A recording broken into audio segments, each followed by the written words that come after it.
You guys, if I hadn't already left America, I'd be planning my exit today. Not next year, not someday, today. Because things in the US, they are not getting better.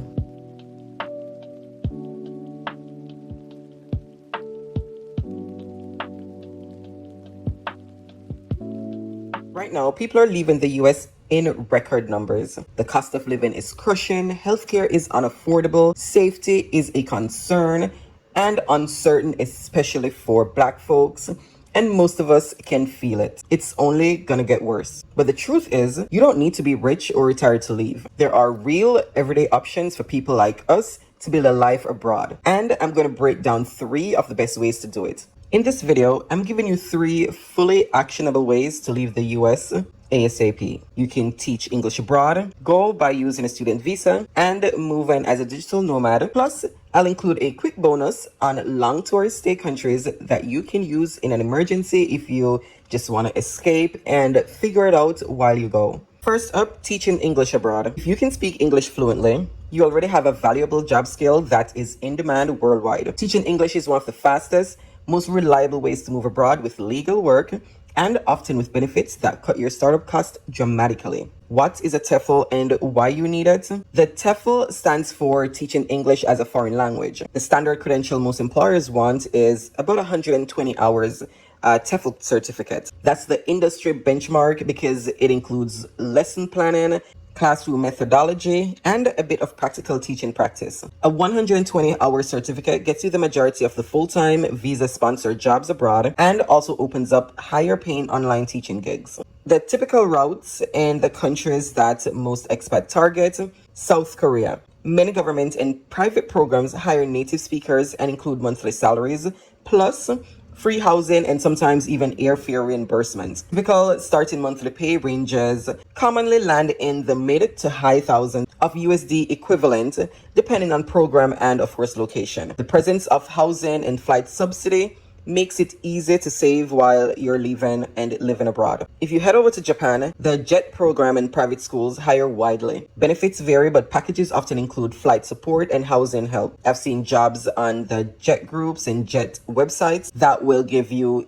tickets to start to get there to Japan, and they even give you tickets once per year to go back home for holiday. If you're looking at Vietnam and Thailand, those salaries will be lower than Korea and Japan, but the cost of living is also low. You'll be able to live comfortably on a modest pay. In Vietnam, teachers often earn between 1,000 to 2,000 US, depending on city and qualification. And that is enough to actually live on and throw a few bucks in saving. If you're looking to go over to the Middle East, UAE, Saudi, and Qatar, they have higher pay but stricter contracts and different cultural expectations. If you're looking to stay a little bit closer, Europe is a great choice also. Spain, Italy, Czech Republic, often lower pay but good for part-time or supplementing with private lessons and working on your own. Okay, so what do they really look for? Like I said before, most schools and language centers will look for 120 hours TEFL certificate, a bachelor's degree for visa sponsorship in many countries like South Korea, Japan, UAE. A clean background check is often required. You need that apostilled or notarized, and a passport that's valid for 6+ months as usual. If you don't have a degree, you're not completely shut out. You can teach online places like VIP Kids, Cambly, Pre-Apply, italki, or find in-country private tutoring gigs in many countries that don't require a degree based on visa. But to note, those roles may be cash in hand or require tourist stay strategies and less secure. So some of those you'd have to kind of figure out. Here are some actionable steps to start up your teaching journey. First of all, you want to buy a reputable 120-hour TEFL course. It's self-paced online, or it can combine in-class practicum, but most people just go with the online one because it's worth the same. There's no real difference when you're sending your TEFL over to these schools or language centers. It typically takes about 4 to 12 weeks self-paced, depending on how fast or slow you go. And I'll go ahead and link TEFL where you can grab that in the description. And these are some of the ones that is pretty much what everybody uses when they're trying to get their TEFL to teach abroad. Then you want to decide where you want to go. Consider the visa rules, how much you're going to get paid versus the cost of living in that area. Language barrier, how hard would it be to communicate with the locals and, especially in your school. And of course, safety. If you want, say, quick savings, you want to save up a ton of money because you're trying to do this to head to something else, consider South Korea or the Middle East. They will pay more and give you more in your budget to be able to save. If you want low cost of living and flexibility, Vietnam and Thailand. You want to prepare your paperwork. Get your diploma certified, get a certified copy, get your TEFL certificate, passport copy, criminal background check, get this apostilled if the employer requested. Most of the time, sometimes they will. And sometimes a health check. Schools will tell you which, they require, but prepare as much documents as you can before applying. If you're applying for a certain country or a certain school, definitely Google, Reddit, Facebook groups to kind of get an idea of what they'll be wanting, read their websites, get that idea so you can at least have all this information prepared. So once you apply, everything moves smoothly. Then you want to go ahead and apply. Use boards like Dave's ESL Cafe, Teach Away, Go Overseas, Corvia. There are tons of other schools that you can apply through. I will list some of those below. Or you can even directly apply through the school website. You want to apply to as many jobs as you can, 10 to 20, I would say. And you'll get interviews quickly if you have a TEFL plus a degree. And you always want to try and negotiate your contract. Ask specifically about housing or housing stipend, flight reimbursement, contract length, severance and holidays, things like that. You definitely want to get clear before you start. If housing isn't provided, expect a housing allowance in some places. South Korea, many packages cover housing and pay roughly enough to live and save. Salary bands vary, but many first-year teachers make enough for comfortable living. In Vietnam, expect about 1,000 to 2,000 a month, depending on which city you are in and your experience. Many teachers here also give private sessions for extra cash. From the TEFL completion to contract signed can be as little as 4 to 12 weeks. Of course, visa processing can add a couple of weeks depending on the country you're going, but once you finish your TEFL, you have all the information already prepared. You are on your way. Some of the pros of going the teaching route: it is fast path. Visas are readily available for teachers coming into certain countries to teach English. Sometimes housing and flights are paid, and it is pretty much a built-in community. Some of the cons: countries require a bachelor's degree. So if you do not have that, it may become an issue. You won't be getting as much in salary as those with a bachelor's. You might not be getting that position, but it's not that you're not ever going to get a position, especially if you try to go online. Not all contracts are stable, so you want to keep that in mind. You may have to pivot. And then, of course, another con: cultural adaptation is needed. Depending on where you're going, especially if you've never left the US, it may be a little culturally shocking, and you need to make some adjustments to where you go. And of course, if you're trying to travel, you're trying to leave, wherever you go, you'll need to adjust to that country's culture. A student visa is a legit legal way to live in another country while you're taking classes. You don't have to sign up for a 4-year university.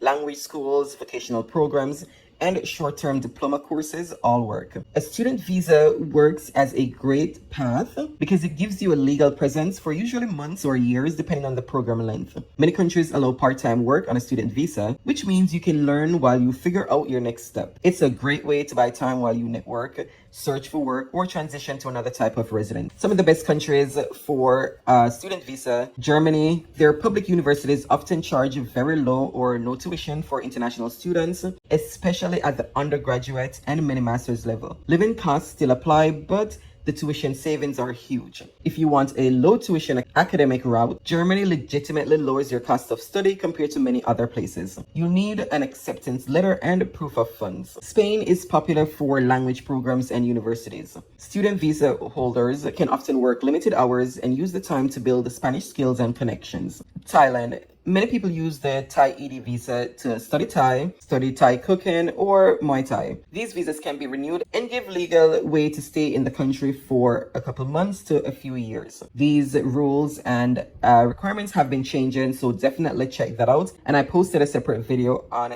Thailand visas that you can look into also. So how the process works typically for a student visa, you choose a school and get acceptance. For universities, vocational programs, or language schools, short programs also work, but check minimum weeks required for a student visa. The proof of funds will be needed. You will commonly show bank statements, scholarship letters, or sponsorship proving you can pay tuition and the living expenses. For EU countries and others, there's usually a minimum monthly amount you must demonstrate. Next, you want to apply for the visa. Usually the country's consulate, embassy in the US, that's where you go ahead and apply for that. They'll want the acceptance letter, the passport, proof of funds, health insurance, and sometimes a background check. And like I mentioned earlier, you can work in some of these countries. Check whether the student visa allows part-time work and how many hours per week. The UK, you can work 20 hours per week. A lot of places in Europe also. In Thailand, you cannot work on a student visa. So it's best to check the country that you're going, what their requirements are. And then if it does allow you to work, that can buy you living money while you build towards a permanent pathway. In Germany, you'll find low or no tuition for many public programs, but you still need to show living funds. The application timeline from you get the acceptance, the visa appointment, visa processing can take 4 to 12 weeks, thereabout. As with anything in life, there are pros and cons again. The pros, it gives you a legal means to stay in the country, and many programs allow limited work. Some of the cons, you're a student first. Some people feel it's expensive or not the most direct work path. You must stay enrolled to keep the visa. But of course, if you are in one of those countries that allow you to work part-time, you can maybe look for a job in the field that you're studying. Gives you a step, a leg in. So once you're done with your degree, you may be able to move on to a work permit, and then that gives you a pathway to residency and citizenship. And for the student visa, I did a blog post and I have a video coming up on using your federal loans and FAFSA to fund your education abroad. If you're looking at this route, be sure to stick around for that video. The next way I would leave is by becoming a digital nomad. And I know the first thing is, okay, but you need to have a job online. Let me preface this by saying I've done videos before on different jobs that you can, jobs and how you can build your own business online to be able to travel and live abroad. I will have another video coming up, just refreshed, just giving you some exact steps. So if that's something that you're looking for, definitely stick around for that video. What exactly is a digital nomad visa? A digital nomad visa is a visa or resident permit that pretty much allows remote workers to live in a country while earning money from clients and employers based outside of that country. So whenever you go on a digital nomad visa to whichever country, you're not working for a company inside the country. It has to be from somewhere else. These visas usually require proof of stable income, private health insurance, background checks, and proof of remote work. All right, so places like, let's start with Portugal. Portugal has become a big nomad destination, and they do offer visas that let remote workers live and eventually apply for residency. And I also did speak about the Portugal digital nomad visa in a previous video. So if that's something you're looking at with the amounts that you need, what you need to do, definitely check that video out. Spain also has a new digital nomad visa, a telework visa rolled out as part of its startup laws for non-EU remote workers to live in Spain, work in Spain, again, not for a Spanish company. It again will include a minimum monthly that you need to be making. Just like Costa Rica, they need a stable income of about 3,000 per month or 5,000 for families. So if you've been looking into Costa Rica, maybe that's something that you can do. Of course, it's easier ways to stay in Costa Rica. If that's something that you're looking at, doing visa runs pretty much. And of course, Thailand has that DTV, the Destination Thailand visa, which is geared towards digital nomad. And the best part about this one, you do not have to show a specific amount.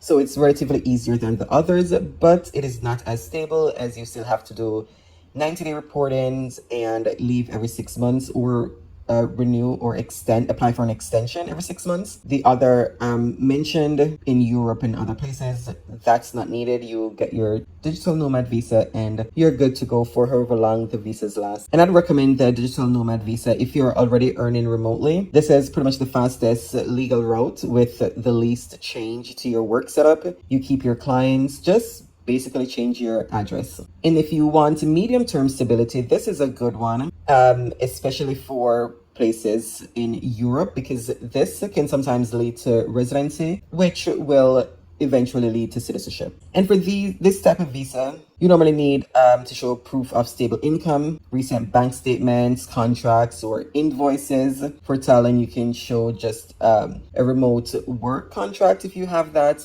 or freelancing. So you're freelancing on Fiverr and you have those amounts coming into your bank account, you can just show that. Some places you'll need health insurance, of course, your valid passport, passport photo, application form, and the fees that you need to pay. Criminal background check for some countries. Proof of accommodation, like a hotel reservation or a lease if you visited the country, started the process of getting somewhere long-term to live.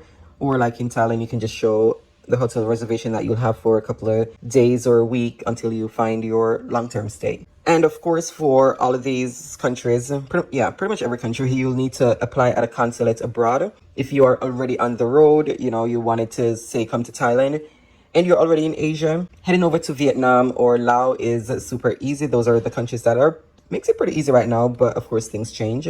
So take that with a grain of salt, because anything could change in 2 seconds. So again, a checklist of the things that you'll need: proof of stable income, recent bank statements and all that, health insurance, valid passport, criminal background check for some countries, proof of accommodation, and then of course the application and the fees. Here again, you want to decide which country you want to go based on language, cost of living, visa rules.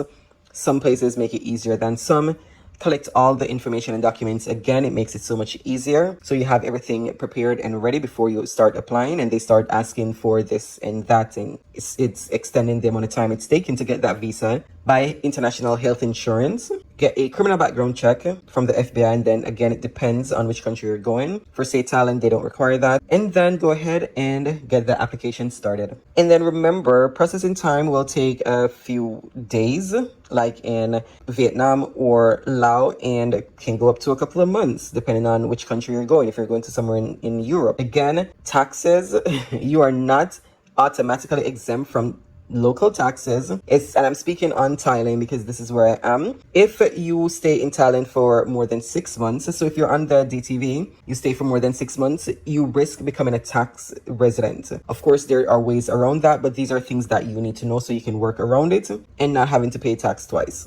But more than likely, no one actually does that. So, it's not something that you really have to worry about, but it's something that you need to know so it doesn't just creep up on you and you're like, oh dang, I didn't know that. Now you know. And then the pros of becoming or getting on a digital nomad visa: you get to keep your current income. Legal long-term stay visa, often it's renewable. There is more than likely always a family-friendly option where you can bring your spouse or kids on the same visa that you're on. And then of course the cons: you must already be earning remotely, so it's not for a startup. Okay, and then for the bonus way to exit, and this is if I wanted to leave like now, I have some money coming in. It's maybe 1,500 a month, 1,000 a month, and I'm like, you know what? I'm gonna go. I have some money saved up. I know I'm gonna start doing consulting for teaching or helping nursing students prep for the exams. You got to use your skills. You want to go now. I would go to Albania or Georgia. You know why? Albania and Georgia both give US citizens 360 and 365 days in the country. All right, so let's start with Albania. US citizens don't require a tourist visa, and you may stay for up to a year without a resident permit or any kind of visa. You just show up,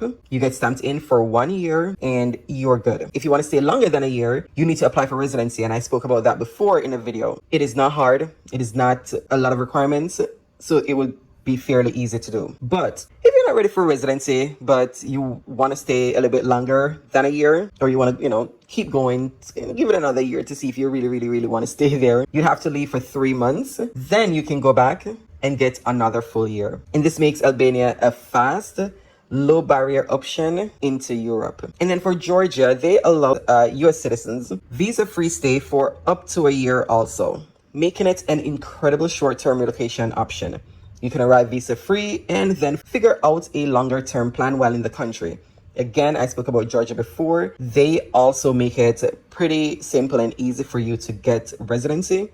if that's something that you're looking for, you go there, you spend a year, you love it, you're able to get residency. But if you don't want to go that route, you're still thinking about it, considering your options, you can literally leave Georgia, go spend a little bit of time, like a week, 2 weeks, 3 weeks, exploring some other country. Or, you go back to visit family or do whatever. You can go right back and get another 365 days.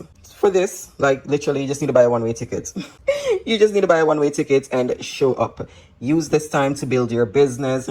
Apply for TEFL, complete the different paperwork, get everything lined up that you want. But you're breathing a little bit lighter because you are not in the US, but you are somewhere where you can legally stay for up to a year. So you have some breathing room, you have a year to figure it out, plan, and then go from there. So the 3 practical ways I'd leave America right now: I would want to teach English abroad, 2, get a student visa, or apply for a digital nomad visa. Or if none of those work and I'm still trying to figure out my life, I'd go to Albania or Georgia. And of course, always do your research. Go directly to the government pages. They have the information on the various visas listed, so you can get the information right from there with how much exactly you need. If you need a certain amount to be able to get that visa, so you want to get that exact amount from them. So definitely keep that in mind. If this video gave you hopes or ideas, don't forget to like so other people can find it. Definitely hit subscribe if you're not yet. For the full series, we are going over leaving the US, how to work abroad, whether it is starting your own business, which is what I always advocate. I've given a lot of information on different things that you can do. And like I said, I'm coming up with a refreshed video that will be out soon on different things that you can do to make money online and fund your exit. Alrighty guys, that's it for this video. Thank you for watching and I will see you in the next one. Bye.